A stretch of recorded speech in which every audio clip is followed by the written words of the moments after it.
Hello, and this is Lab 1 Charge Tapes for Physics 2.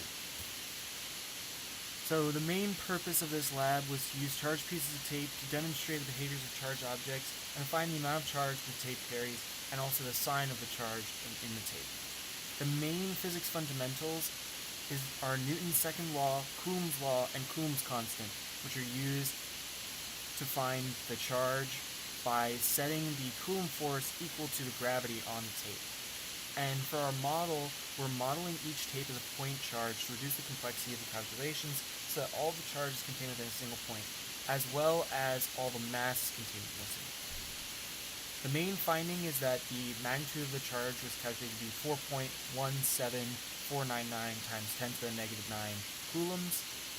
And the main assumptions in this model is that the tape acts as a point charge and that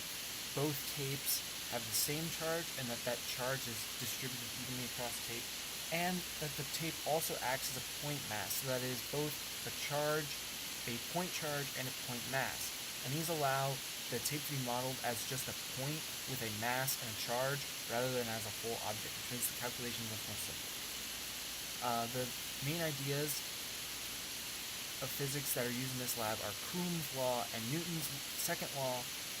Coulomb's law helps find the force on a particle based on its charge and the charge of another particle, and Newton's second law gives us the force as relates to acceleration of the mass of an object, and this is used to find the force of gravity on the charged tape, which uses G equals 9.8. For free body diagram, so this just shows the main tape and the two forces that are acting on this tape to keep it suspended in the air. The force of the charges and the force due to gravity, and the tape is the suspended tape is the system, and the second tape and the earth are part of the surroundings. The main details in the experiment is the initial conditions are just the first tape is placed on a stand and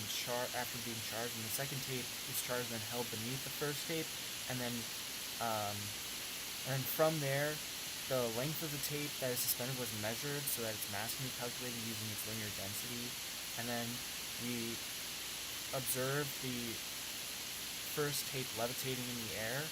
and then the distance between the two tapes, which is your separation distance, is measured, so that way you can find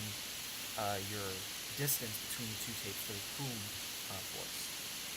The main observations from this experiment are that the charged tape was attracted to neutral objects, and it was also attracted to the negatively charged pen, which signals that the charge of the tape must be positive, and also that the charged tape would repel other charged tapes, meaning that they must have the same sign of charge. These are the main calculations. So I find the mass by using the length and the linear density, then multiply by g to get the force due to gravity, and then I represent the charge in terms of Newton and Coulomb's laws, and then just plug and chug all the numbers to get the final charge. This is the computational model that treats both tapes as point charges in space, some distance d apart, which is 0.01 meters in this case, and then calculates the force due to gravity and the Coulomb force as shown below, and then displays the two particles as well as the forces on the main particle. In this case, the model is going to follow directly from the data, so they shouldn't have any differences from each other, and any error in the model would be due to error in data collection or math error. This model uses the data that was gathered to find the charge, and then display like a basic model of what was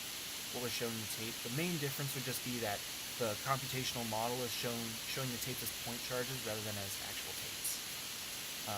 Some possible errors are that you could have measured things wrong, such as the length of the tape or the separation distance, and that assumptions made, like the charge on the two tapes couldn't be equal, or the charge of the tape might not be evenly distributed, those assumptions could fail. Discussion, so what if the electrons had positive charges and the protons had negative charges, then the sign of everything would switch? And this would change like the math, but it wouldn't actually change the observations because it wouldn't change the magnitude, and the two tapes would still repel each other. And the why is it's important to